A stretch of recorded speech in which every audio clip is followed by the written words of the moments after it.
কওমি কিছু হেফখানা মক্তব এবং মহিলা মাদ্রাসায় যৌন নিপীড়নের অভিযোগ বারবার সামনে আসছে এবং মানুষ প্রশ্ন করছে যে আলেমদের এই ক্ষেত্রে সক্রিয়তা কই, তারা ঘটনাগুলো বন্ধ করার উদ্যোগ নিচ্ছেন না কেন? আলেমরা এই ক্ষেত্রে আরো সক্রিয় হওয়া দরকার, এটা ঠিক, কিন্তু আমি কিন্তু মনে করি না যে আলেমরা যদি চেষ্টাও করেন এই ঘটনাগুলো বন্ধ করার সক্ষমতা তাদের আছে। তাদের হাতে কি আছে? তাদের হাতে কিছু বোর্ড আছে।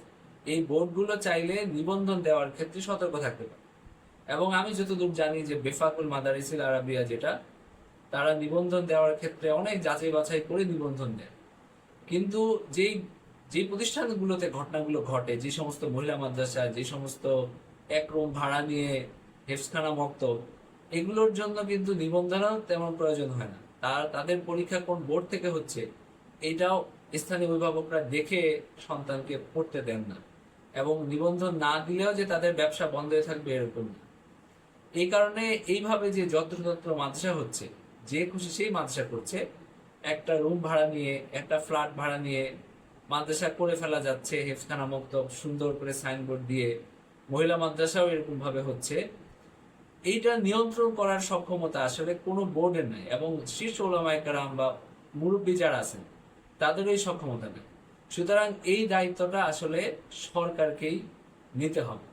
কওমি বা অন্য যে কোনো প্রতিষ্ঠান যদি আবাসিক ব্যবস্থাপনা থাকে, তারা যদি শিশুদেরকে আবাসিক রাখতে চায়, 18 বছরের কম বয়স্ক শিশুদেরকে আবাসিক রাখতে চায়, নারীদেরকে আবাসিক রাখতে চায়, এটা যেন নিয়ন্ত্রণহীন না থাকে। এই ব্যাপারে একটা নিয়ন্ত্রণ আরোপ করাটা জরুরি, যেন এরকম কোনো ব্যবস্থাপনা প্রতিষ্ঠা করার সময় সরকারের অনুমোদন লাগে এবং নিয়মিত এগুলো তদারকি করা হয়।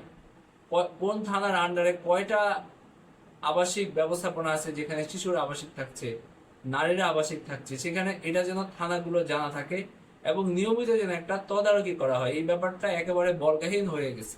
যে খুশি সেই মাদ্রাসা করছে, যে খুশি সে শিশুদেরকে আবাসিক রাখতে পারছে, এবং এখানে অনেক মানুষ ঢুকে গেছে যারা আসলে একটা মাদ্রাসায় হয়তো পড়ে তারা আলেম হয়েছে, অথবা হাফেজ হয়েছে, অথবা কিছু হয়ও নাই, শুধু একটা লম্বা পাগড়ি জুব্বা পরে তারা হলো ব্যবসা করতে নামছে, এবং তাদের চরিত্র আসলে ভালো না।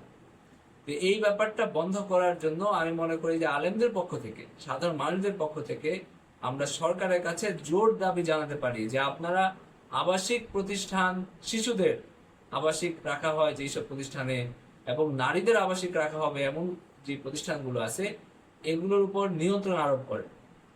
প্রথমত, কেউ চাইলেই নারী এবং শিশুদেরকে আবাসিক রাখার জন্য যেন প্রতিষ্ঠান করতে না পারে। এটার জন্য যেন অনুমোদনের প্রয়োজন হয়। সরকার এসে দেখবে যে তাদের কি ব্যবস্থাপনা আছে, কারা এখানে জড়িত আছে, এবং নিয়মিত সরকারের নজরদারি এবং তদারকি থাকতে হবে।